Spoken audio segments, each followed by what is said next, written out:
Romanos 1.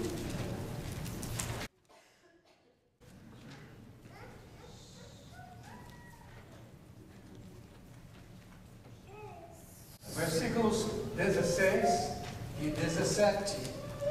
E eu quero que vocês leiam comigo esses dois versos conhecidos sobremaneira no meio da igreja cristã. Romanos 1, versículos 16 e 17. Leiam juntos comigo. Pois não me envergonho do Evangelho, porque é o poder de Deus para a salvação de todo aquele que crê, primeiro judeu, também grego, visto que a justiça de Deus se revela no Evangelho, em fé, como está escrito, o justo viverá pela fé. Nestes versos, Paulo lança luz sobre o Evangelho que ele está pronto a pregar em Roma. Estes versos dão um resumo do que o Evangelho é. Mas Paulo começa estes dois versos de um modo estranho. Parece-me que Paulo está respondendo a alguma objeção, alguma crítica que faziam a ele. Alguém deve ter dito alguma coisa que ele tinha vergonha do Evangelho pelas coisas que ele passava. Aqui eu estou imaginando que possa ter acontecido isso, porque de uma hora para outra, sem haver preâmbulo nenhum, sem explicação nenhuma, dá a impressão que ele está respondendo a pergunta ou a crítica de alguém. Ele fala: pois não me envergonho do Evangelho. Devia haver problemas culturais de que não temos notícia, que levaria o leitor de Paulo a pensar que ele teria algum tipo de constrangimento em relação à pregação do Evangelho. Mas antes de eu mexer no texto em si mesmo, quero só lembrar que esse Evangelho tem vários nomes na Escritura. Por exemplo, Evangelho do Reino, Evangelho do Filho de Deus, Evangelho de Deus, Evangelho da Graça de Deus, Evangelho da Glória de Cristo, Evangelho da vossa salvação, Evangelho da paz, Evangelho glorioso do Deus bendito. Todas essas expressões aparecem num texto da Escritura e Paulo chama esse Evangelho de Cristo é meu Evangelho. É meu Evangelho. Só que ele não diz o Evangelho veio de mim. Ele diz que o Evangelho que eu recebi, eu não recebi de homem nenhum. Recebi-o mediante revelação de Jesus Cristo, mas ele tomava como seu porque ele se apropriou em plenitude desse Evangelho de Jesus Cristo. Veja um pouquinho algumas coisas sobre Paulo. Ele vivia num tempo de conduta moral muito séria, parecido com a presente geração. Os mundos romano e grego eram culturas muito dominadas pela imoralidade, pela homossexualidade, pela violência e por tudo que você pode imaginar. Nero é o imperador de Roma, um homem ímpio e degenerado. E Roma era o centro da pecaminosidade do império. E diferentemente da corrente pecaminosa, da corrente de pessoas ímpias que vigiam no Império Romano, Paulo era um homem que havia sido trazido da escuridão e das trevas e agora tinha uma ética oposta, uma moral que era contra tudo que vigia ou vigorava em Roma.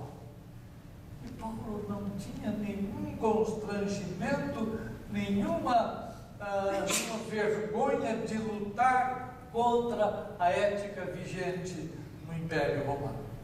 Ele tinha alguma coisa meio desfavorável contra si. Paulo era um cidadão romano, ele era de Tarso da Cilícia.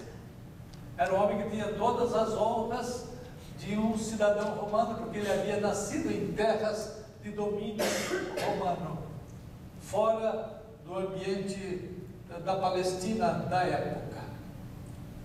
Mas Paulo era um judeu, por causa da raça, por causa da crença em que ele foi criado, a despeito de ter sido convertido já na sua maturidade, ou na sua mocidade ao menos.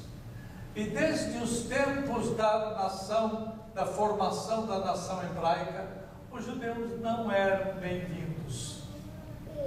Os judeus eram malquistos, os judeus eram considerados uma espécie de sub-raça. Eles eram desprezados, maltratados e escravizados. Por pouquinho tempo, eles ficaram livres quando voltaram do cativeiro da Babilônia, mas depois tornaram-se cativos e por muitos séculos foram cativos, até que em 48 alguma coisa foi feita. Não sei se percebe até hoje todo o mundo e a imprensa mundial contra os hebreus. Pode verificar, a imprensa ocidental está virando e tornando-se favorável aos de crença islâmica e contra o cristianismo. Paulo enfrentava mutante o mesmo problema na sua época, mas ele, a despeito de ser cidadão romano com todos os direitos de Roma, aliás, uma vez ele disse: vocês não podem tocar em mim porque eu sou romano, vocês não podem fazer isso comigo porque eu sou romano. Paulo não tinha vergonha de ser um hebreu, e muito menos vergonha da fé que havia abraçado. Terceira coisa, o evangelho que Paulo pregava era alguma coisa impossível de se crer.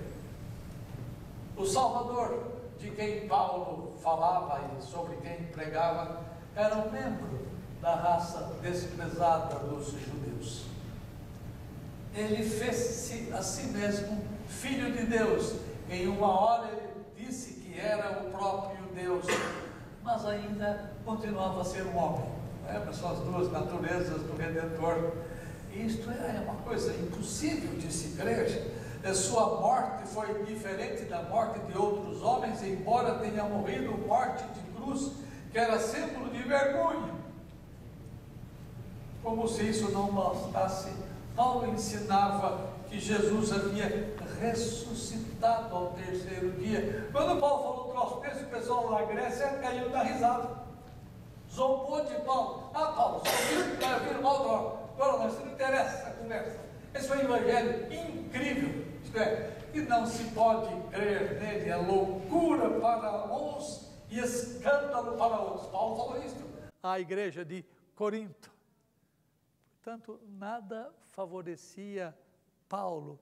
No entanto, ele disse: eu não me envergonho do que eu prego, do evangelho. Quarta coisa, Paulo, em toda parte, pregava a cruz. Foi ridicularizado, desprezado, aprisionado e tratado cruelmente. Só para vocês se recordarem, Paulo ficou preso em Filipos. Paulo foi perseguido em Tessalônica e Damasco e em Bereia. Paulo foi zombado em Atenas, considerado um louco em Corinto, declarado um blasfemo e um descumpridor da lei em Jerusalém. Foi apedrejado e deixado como morto em Listra. Todavia, Paulo, mesmo a despeito de tudo isso, ele fala: eu não tenho vergonha de ser um pregador do evangelho. Eu não tenho vergonha. E com essas coisas em mente, é fácil perceber por que Paulo fez essa afirmação: eu não me envergonho do evangelho. Ele queria que os seus ouvintes crescem como ele havia crido e experimentassem o que ele havia experimentado. Ele sabia em quem tinha crido. Eu bem sei em quem tenho crido, estou bem certo que ele é poderoso. Ele não se envergonhava do evangelho. No entanto, alguns de nós vivendo nesta nossa geração, quando temos oportunidade de testificar, de falar de Jesus Cristo, nós não o fazemos porque temos constrangimento, vergonha, medo de ofender a opinião das pessoas com quem nós convivemos na escola, no serviço, etc. Nós sabemos que o Evangelho não é atraente para aqueles que são cegos espiritualmente. O Evangelho não é alguma coisa desejável pelas pessoas comuns deste mundo. Sabemos que o Evangelho intimida as pessoas, porque ele trata do pecado humano, ele trata da culpa humana, aponta para a impiedade deles, para a depravação do coração. Isso não agrada a ninguém. Sabemos que o Evangelho é repulsivo para o homem natural que vive nesta geração imunda e que inverte todos os valores da verdade de Deus. Temos constrangimento, causar embaraço para as pessoas e alguns de nós nos calamos. Esta frase, porque eu não tenho vergonha do Evangelho, não é uma frase que todos nós falaríamos. É uma pena. É porque alguns de nós que estamos na igreja, nós não conhecemos o valor deste Evangelho. Então veja agora as razões pelas quais Paulo não se envergonha ou não se envergonhava do Evangelho. A primeira é fácil. O Evangelho é o dinamis de Deus. O Evangelho, diz a Escritura, é o poder de Deus. Esse poder expressa a ideia de força em ação, de energia. O dinamis do Evangelho é a capacidade de fazer alguma coisa quando nada parece fazer. Há pessoas tão más, tão depravadas que às vezes pensamos, acho que nem Deus muda. Nós esquecemos de que o Evangelho é o poder de Deus, diz o texto.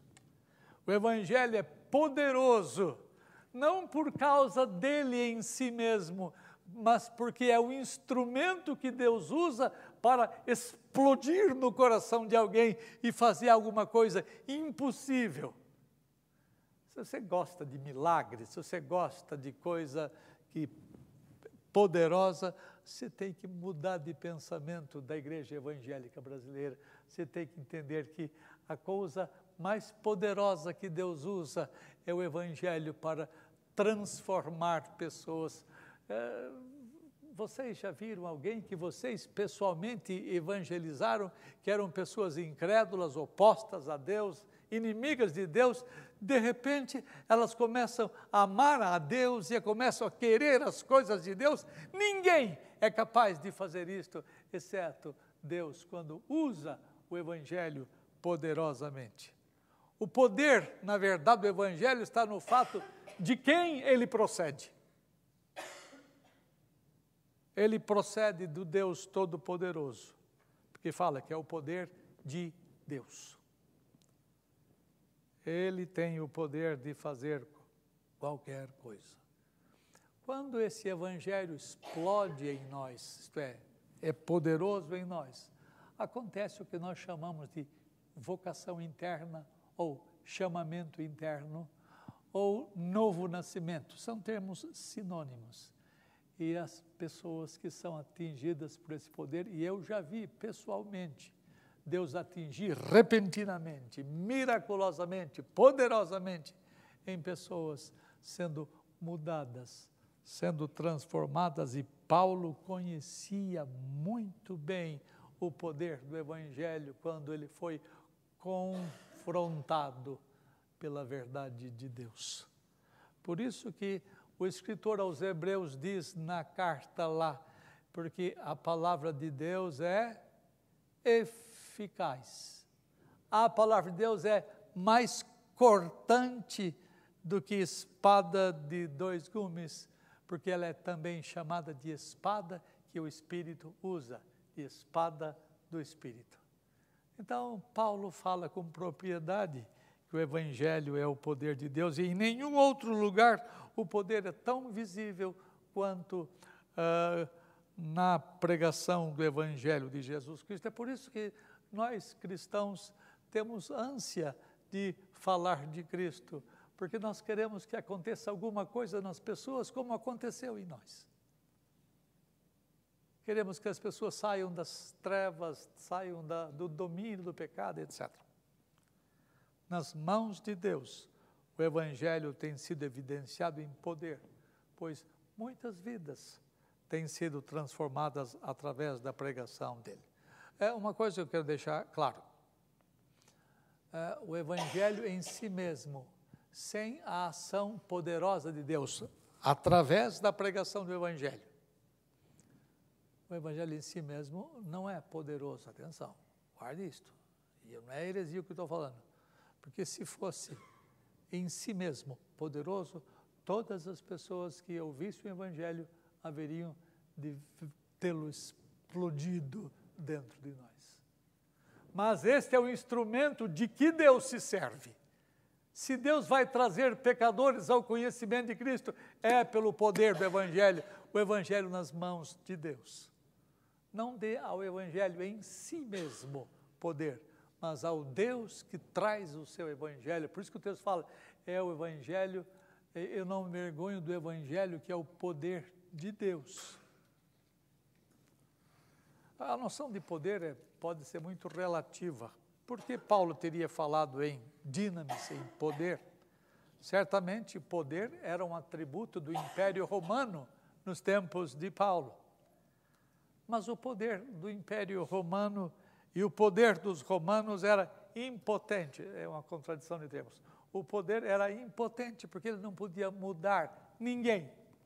Não podia transformar a vida de ninguém. Podia derrotar nações, exércitos enormes, mas não pode tirar o homem da escuridão, de trevas, do pecado, de miséria e assim por diante. O poder dos homens faz tudo, menos mudar os homens, tirá-los da imoralidade. O poder dos homens é impotente para tornar os homens vivos, mas o Evangelho de Deus é poderoso para isto. Eu li nesta semana o que saiu numa revista cristã chamada Christianity Today, que uma mulher, o nome dela é Wendy Murray Zoba, ela fez a seguinte narrativa, aspas, diversos anos atrás no Peru, durante a insurgência, lembra daquele grupo terrorista, quem se lembra o nome dele? No Peru, Sendero Luminoso. Tá? Então, durante anos atrás, durante a insurgência do Sendero Luminoso, um casal de missionários da missão Wycliffe estava viajando para mostrar um filme sobre Jesus Cristo num vilarejo. E o veículo deles foi interceptado pelo Sendero Luminoso. E eles temeram por suas vidas. Era perfeitamente natural, porque eles matavam mesmo, como as Farc fazem, ou fizeram por muitos anos na Colômbia. E ao invés de matá-los, entretanto, os terroristas decidiram confiscar o equipamento, incluindo o projetor do filme. E o marido desta missionária atrevidamente sugeriu que eles levassem o filme também. Algum tempo mais tarde, ali mesmo, um homem fez contato com eles para dizer que ele era um daqueles que tinha assaltado, tinha roubado, tinha confiscado o projetor, o filme, etc. E ele disse, nós assistimos o filme 7 vezes. E alguns de nós mudamos de pensamento com respeito ao Evangelho. Alguns de nós cremos no Evangelho. Ele veio para se desculpar e para lhes contar da boa nova, do poder do Evangelho. Isto é história pequena, mas ela pode ser contada de outra maneira em muitos lugares em que esse evangelho foi tornado pelo Espírito de Deus poderoso. Porque ele prega contra tudo que está em nós, que é contra Deus. Então, eu pergunto novamente, por que Paulo não se envergonhava do Evangelho? Primeiro, porque o Evangelho é poder de Deus. E eu não tenho vergonha de uma coisa poderosa como esta, porque eu sei na minha vida o que aconteceu. Eu sei quem eu era. Eu sei de onde Deus me tirou. Portanto, eu não me envergonho desse Evangelho poderoso. Segunda coisa, porque o Evangelho tem um propósito. Qual é o propósito? Acompanha o texto. O Evangelho é o poder de Deus para a salvação. Para a salvação. A palavra grega para salvação é soteria. Quem nasce em Salvador, na Bahia, é o quê? Soteria, de soter, Salvador. Esta é a palavra usada, a salvação. Ela está ligada à segurança, à preservação, à libertação, ao resgate do perigo. Este é o significado da palavra soteria. E a salvação envolve todos os aspectos da vida humana. Ele salva-nos fisicamente, é a última coisa que Deus vai fazer em nós. Ele salva-nos fisicamente, mas antes ele salva a nossa alma, o nosso espírito. E quando ele termina a obra de nosso espírito limpando, ele nos leva para si. E no dia final, ele nos salva fisicamente.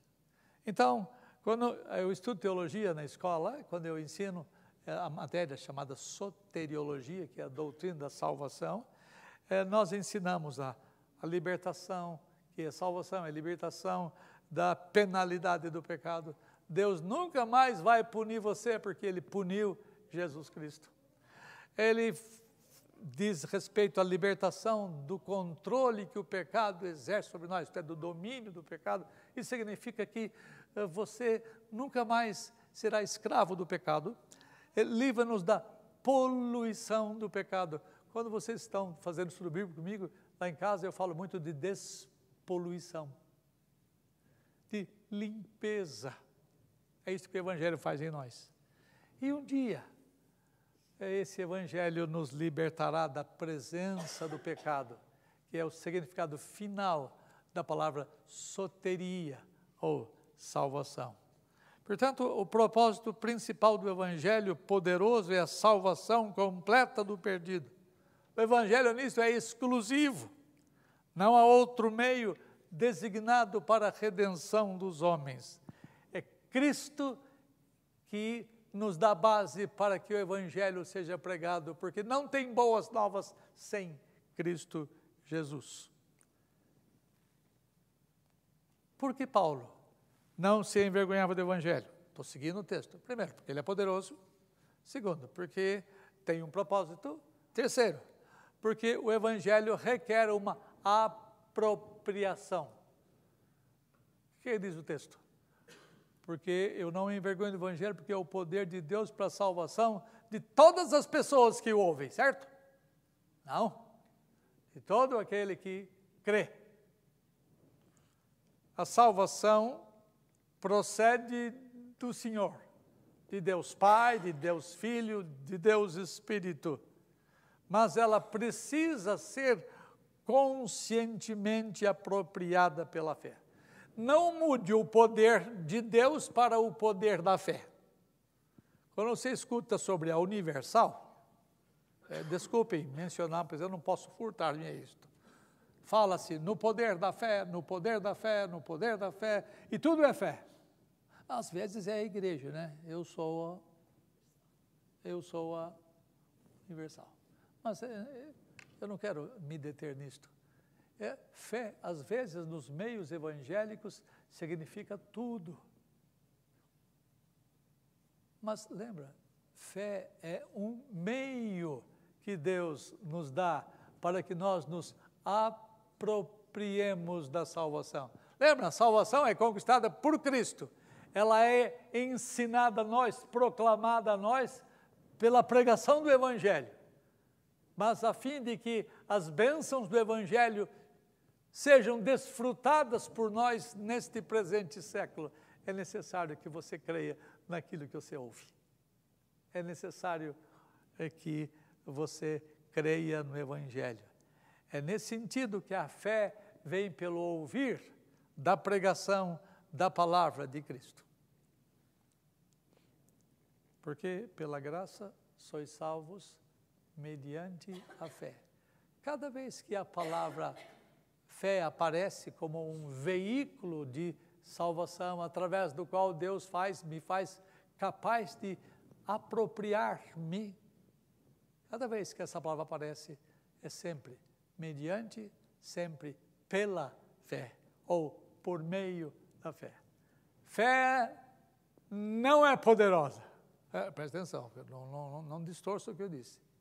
O poder não é da fé. O poder é de Deus através da pregação do Evangelho. E se apropria da salvação todo aquele que, mediante a fé, crê no Senhor Jesus Cristo. Há um monte de textos, mas eu não vou citar aqui, que falam que através da fé você é salvo, você tem vida eterna. Quem crê em mim tem vida, tal. Você desfruta, você passa conscientemente a gozar das bênçãos salvadoras nesta presente existência por meio da fé. Por isso eu não me envergonho do Evangelho, porque é o poder de Deus para a salvação de todo aquele que crê. Isto é por meio da fé nós nos apossamos das bênçãos salvadoras. Então, por que Paulo não se envergonhou do Evangelho? Porque é o poder de Deus, porque tem um propósito, a salvação, porque requer uma apropriação pela fé. Uma coisa a mais aqui, porque o Evangelho mostra a ordem de prioridade. Qual é a ordem de prioridade? O Evangelho é o poder de Deus para a salvação de todo aquele que crê. Primeiro de quem? Do judeu. E então do grego. Ou seja, judeus e gentios. O Evangelho deve ser pregado a todo o mundo. Isto que é a ordem do Senhor. E para haver o desfrute da salvação, é necessário que ele seja crido, como eu já lhes disse. Ele tem alcance em todos os rincões do mundo. Quando Jesus Cristo pegar o seu povo, será dito que as pessoas de todas as raças, povos, tribos, línguas e nações. Mas Deus sempre deu lugar, primeiro, aos chamados domésticos da fé. Aquele povo de onde ele havia nascido. Primeiro aos judeus. Veio para o seu primeiro, ainda que os seus não o tivessem recebido. Os seus como povo, houve quem o recebeu. Mas aqueles que o receberam, deu-lhes o poder de serem filhos de Deus. Então, Jesus queria tratar com os judeus primeiro. Eles eram os primeiros herdeiros da pregação do Evangelho.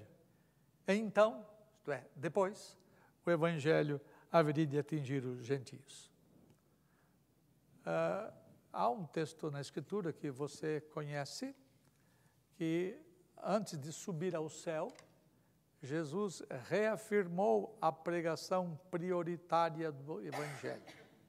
Ele queria atingir a todas as nações, mas ele tinha que começar com a família bem próxima. Atos 1:8 diz assim, escuta. Mas, isso antes de subir ao céu, ele disse aos seus ouvintes, mas recebereis poder ao descer sobre vós o Espírito Santo. E então vós sereis minhas testemunhas. Onde? Primeiro Jerusalém. Depois, Judeia. toda gente da família. Primeiro Jerusalém, depois toda a Judéia, que é a parte sul de Israel, onde Jerusalém estava. As circunvizinhanças e os lugares mais distantes de Jerusalém. Depois, há um povinho misturado, há um povinho não bem quisto, que as pessoas, quando iam do sul de Israel para o norte de Israel, eles tinham que passar por meio de Samaria. Mas os judeus safados, eles davam volta por terra estrangeira para não passar por Samaria. De tanto que eles odiavam. Por isso que deu confusão quando Jesus Cristo parou para conversar com a mulher samaritana, e ela mesmo estranhou, como sendo tu judeu, pedes a mim que sou, primeiro, mulher, e segundo, samaritana. E Jesus falou assim, se você soubesse quem é que está te pedindo, eu te daria água da vida. Ele atingiu, primeiro, os da fé judaica. Depois os samaritanos, que eram mistura de gentilidade com judeidade. Esse termo não tem. Era uma mistura. O culto dos samaritanos era misturado, tinha elementos pagãos. E então, ele termina. Jerusalém, Judéia, Samaria e confins da terra. Isto é, todo mundo gentio. Esta ordem prioritária não deveria nos incomodar, porque não é uma prioridade salvadora, mas uma prioridade de tempo. Ele já havia tratado por muitos anos com os judeus, e quando Deus enviou o seu Filho, Ele o fez nascer entre os judeus. Por isso que eles receberam de primeira mão o Evangelho. Mas a pregação é para todas as nações. Quinta coisa, lembra por que não ser do Evangelho? Eu só estou pegando a Escritura, ou o texto, porque o Evangelho tem poder, porque o Evangelho tem um propósito, porque o Evangelho tem ser apropriado pela fé, o Evangelho tem uma ordem prioritária, e quinto, porque o Evangelho tem um produto. Leia o verso seguinte. Visto que a justiça de Deus se revela no Evangelho, como está de fé em fé, como está escrito, o justo viverá pela fé. A justiça de Deus é o produto do Evangelho naquele que crê. Lembra bem, essa justiça divina ataca um problema humano muito grande, muito comum nos homens. Ele ataca o homem no seu senso de autojustiça. Todo judeu tinha este senso de justiça própria, de autojustiça, e possuem, há muitos evangélicos que possuem autojustiça. Eles pensam que são justos e, portanto, se veem aceitáveis perante Deus. Você viu várias vezes, quando se fala de bênçãos por aí, fala assim, você merece. Você merece. A teologia do mérito pulula nos meios evangélicos. Isso é contra tudo que se chama evangelho. Evangelho é a manifestação do poder de Deus. Não há nada em nós que nos justifique perante Deus, perante a justiça divina. Somente alguém fora de nós, que não seja nós mesmos, nos pode justificar. Por isso que em teologia, quem conhece teologia sabe o que eu vou dizer. Por isso que em teologia, a justiça é sempre uma justitia aliena, ou seja, a justiça que vem de fora, de alguém que não nós próprios. Portanto, a justiça de Deus se revela no Evangelho. O Evangelho não é nada mais, nada menos do que a apresentação da justiça de Deus em Cristo Jesus, onde Deus pune o nosso representante e a justiça de Cristo passa a ser nossa. Deus toma os pecadores e os declara justos mediante aquilo que Jesus Cristo fez. É uma coisa que Deus faz no tribunal dele. Quando Deus vai punir alguém, nosso Senhor, que é chamado de advogado, assim, Pai, ou Senhor juiz, eu dei a minha vida por ele. Portanto, a justiça não pode ser aplicada a ele. É isto que é o Evangelho da graça de Deus. E a justiça de Cristo vem sobre nós. Tem vários textos que mexem nisto. O que a expressão de fé em fé significa? A expressão de fé em fé significa que a vida do cristão deve ser de tal forma que ela deve viver em fé, desde o começo da carreira cristã até o final dela. Nunca o cristão haverá de viver de outro modo nesta vida, a não ser pela fé. Por isso que a Escritura diz, no capítulo 11, pela fé fulano viveu, pela fé ciclano viveu, pela fé beltrano viveu. É assim que nós vivemos dia a dia de fé em fé. E a fé é alguma coisa que tem de ser exercitada cada dia. Eu vou ler o que um cara chamado Bob Moorhead. Ele diz assim: meu alvo é o céu, meu caminho é estreito, meu caminho é difícil, meus companheiros são poucos. Perceba que esta é a sua situação. Meu guia é confiável, minha missão é clara. Eu não posso ser comprado, eu não posso comprometer o Evangelho, eu não posso ficar com medo, eu não posso ser seduzido, eu não posso voltar atrás, eu não posso enfraquecer, eu não posso atrasar, eu não posso retroceder, eu não posso hesitar na presença da adversidade, eu não posso negociar na mesa do inimigo, não posso ponderar no poço da popularidade ou serpentear no labirinto da mediocridade. Eu não desistirei, eu não retrocederei por causa de Cristo. Eu sou discípulo de Jesus Cristo, eu devo caminhar até que Ele retorne, até que eu caia. Eu devo pregar até que todos conheçam e trabalhar até que Ele venha. Por isso eu não me envergonho do Evangelho, que é o poder de Deus para a salvação de todo aquele que crê.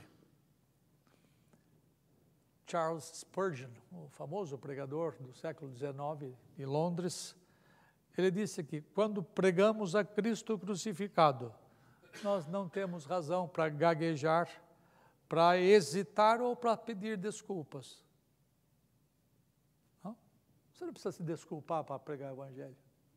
Porque você está falando em nome daquele que é amante da sua alma. Então eu termino dizendo, como é que você tem vivido a vida de cada dia? Eu espero que você viva de fé em fé. E só vive de fé em fé aquele que recebeu a justiça de Deus. Só vive de fé em fé aquele que se apossou da salvação por meio da fé. E só pode nunca se envergonhar do Evangelho de Cristo Jesus, se você entendeu experimentalmente que Ele é o poder de Deus para a salvação. O que mais eu posso lhes dizer? Creia em Cristo Jesus. Aposse-se das bênçãos espirituais pela fé no Filho de Deus. Senhor, me ajuda os meus irmãos a entenderem esta verdade tão simples, expressada na Tua palavra, mas tão profunda. Dá a eles todos, Senhor Deus, senso de coragem, de ousadia, e a mim também, para pregar o Evangelho. Ainda que a pregação incomode, ainda que a pregação seja contra o que eles pensam, dá-nos sempre esperança de que alguma coisa vais fazer no coração das pessoas a quem pregamos. Dá-nos esta alegria. Nós te rogamos em nome de Jesus. Amém.